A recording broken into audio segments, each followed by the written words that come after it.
What's up, y'all? I'm Emil Ennis Jr. back here with Clever News, and apparently Khloe Kardashian just can't stop crying.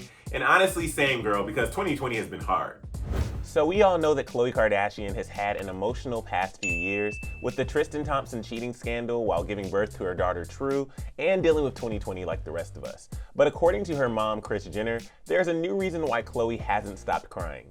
And yes, this is concerning, but before you think that Tristan might be the root of the problem, well, it looks like Coco might not be ready to say goodbye to Keeping Up with the Kardashians.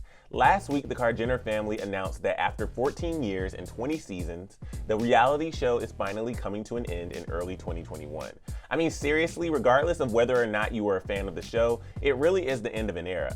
And fans have been posting their emotional reactions to the news on social media, with many people sharing their favorite moments from the show. But it's not just fans that have been heartbroken over the news. Apparently, even some members of the Kar-Jenner family haven't been taking the cancellation well. During an appearance on Air with Ryan Seacrest, Kris Jenner revealed that Khloe is actually taking it the hardest.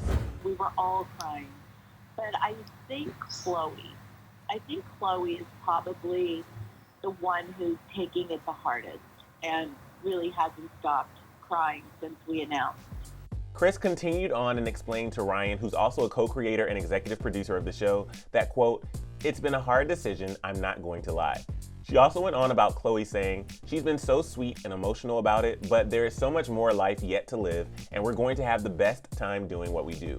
Khloe also shared how she was feeling with fans on social media, writing, "I am so grateful and thankful to everyone who has supported us and been there through it all. I'm too emotional to fully express myself at the moment. My sappy post will come soon. Change is hard, but also needed at times. I love you all. Thank you for the memories." And if it was so emotional for everyone, why did they decide to end the show? Well, Kris revealed to Ryan that while they are so grateful for the run they've had, this felt like a moment to step back and think about what they wanted to do next. She said, quote, "I think the number 20 used to sound good until 2020, but the number 20 just seemed like the right time, I think, for us to take a minute and breathe and everybody slow down a bit. Figure out what our next steps are."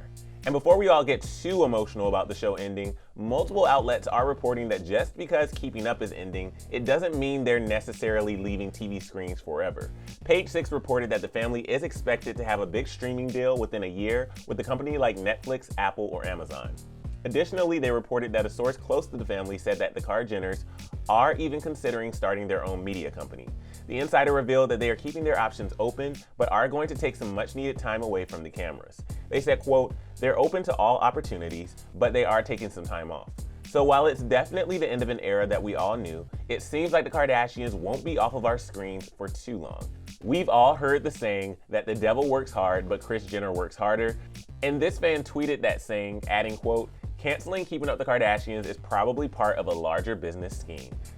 And we have a feeling that they are right. It seems like there will be plenty more to come after the final season of Keeping Up with the Kardashians airs next year, but we'll keep you guys posted if we hear anything else about a potential new deal or even a media company of their own. But for more Kardashian news and to find out what Kim is already working on, click right over here for another Clever News video, and then let us know if you're as emotional about the show ending like Khloe, or if you're more of a Kourtney. If you know, you know. I'm your host, Emil Ennis Jr., and I'll see you soon right back here on Clever News. Bye, guys.